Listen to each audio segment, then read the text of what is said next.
it's Bretta Riches here from runforfit.com, and today I'm going to be talking to you about Mo Farah's stride and how you can apply some of his specific biomechanical traits that will help bolster your performance.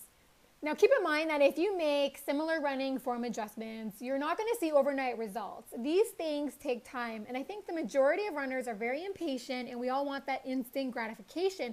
For instance, some runners are like, hey, I switched from heel strike to forefoot strike running and I'm struggling to improve my 5K time from 25 minutes to 18 minutes.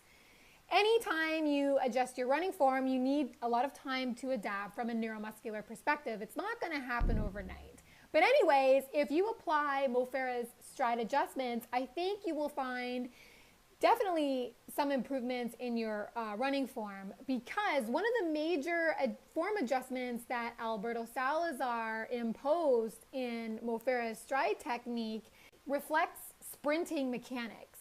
Alberto Salazar tweaked Farah's running form in a way that reflects sprinting mechanics. So for example, Mo Farah runs with a more anterior foot strike. He's not a heel striker by any means. He doesn't overstride in that his ankle lands under his knee at touchdown, and he doesn't have a trailing leg. And the trailing leg is something that a lot of runners have, and this basically means that you need to rapidly pull your foot up, almost up to your buttocks, to initiate the next stride. As you can tell by the video, much of Farah's leg swing activity is behind the body, not in front of the body. And if you look at heel strikers, a lot of their leg swing activity occurs much in front of their body when they're moving, and this creates braking. That's a well-known fact.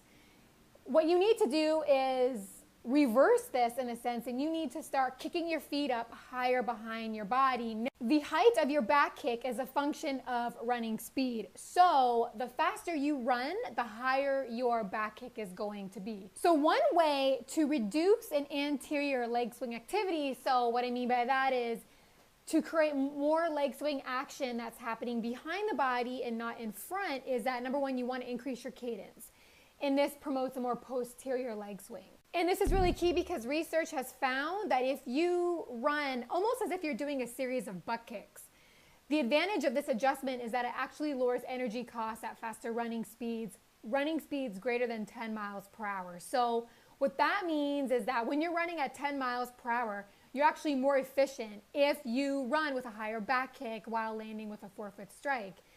And the brilliance of Mo Farah's refined gait is that it increases flight time. So what this means is that his feet spend more time off the ground and in the air, and this helps cut down braking as well as force production. So it's a lot easier on his joints. There's one study by Chang and Cram, and they found that by increasing your flight time, you reduce horizontal forces in the braking phase. These two phases are very energetically expensive in that they make up 33% of the total metabolic cost of running. So what you want to do is you want to cut down on your braking phase, and the best way to do this is to get your feet up higher, up off the ground, closer to your butt, and make sure you don't heel strike. So this is just something I wanted to point out, and I hope you found this tip useful. If you want more in-depth tips about forefoot running, please head on over to my blog, runforfit.com.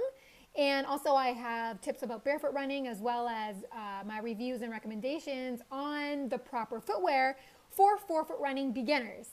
Have fun out there on the roads. Bye for now.